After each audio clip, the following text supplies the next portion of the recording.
One. Hello, I'm Kent. And I'm his translator, Jay. Buenos Aires.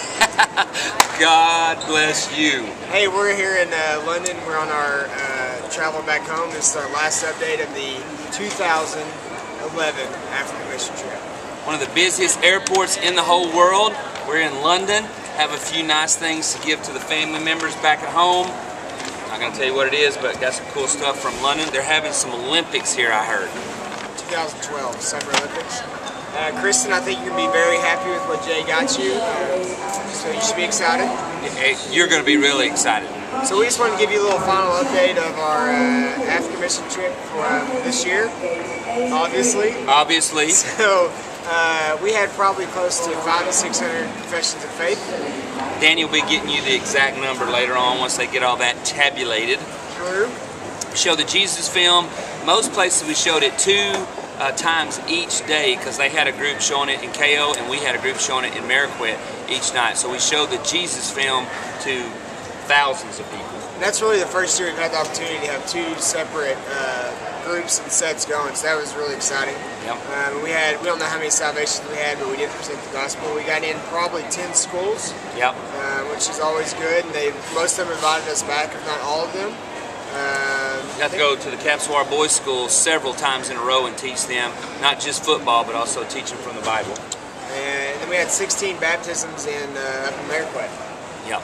Pretty exciting, baptizing Africans in the river. And at Massamara, we got to see a lot of good things with some killings and such. We saw the Big 5, as Jay is demonstrating here.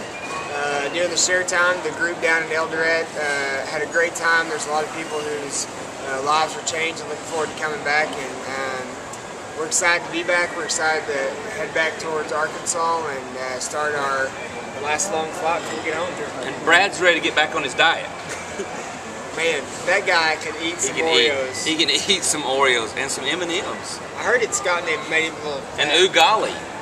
He was trying to trade belts with some of the translators that we have here, but none of them had a belt big enough to fit him. Yeah, true. He was like, hey, I got a 34. Can I get a 36? I know. He couldn't anyway. But so I think he's like got his britches tied up with rope or something. But anyway. So this is Kent and Jay. We're signing out from London. Africa trip, England, 2011. 2011.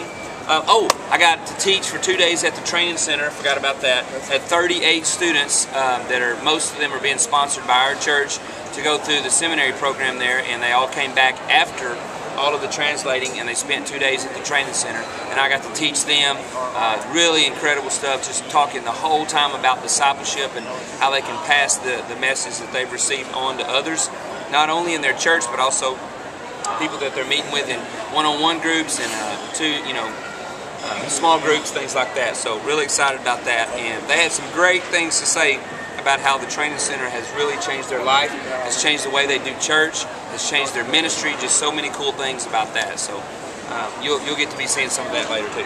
So for the JV team, no, it's JV team.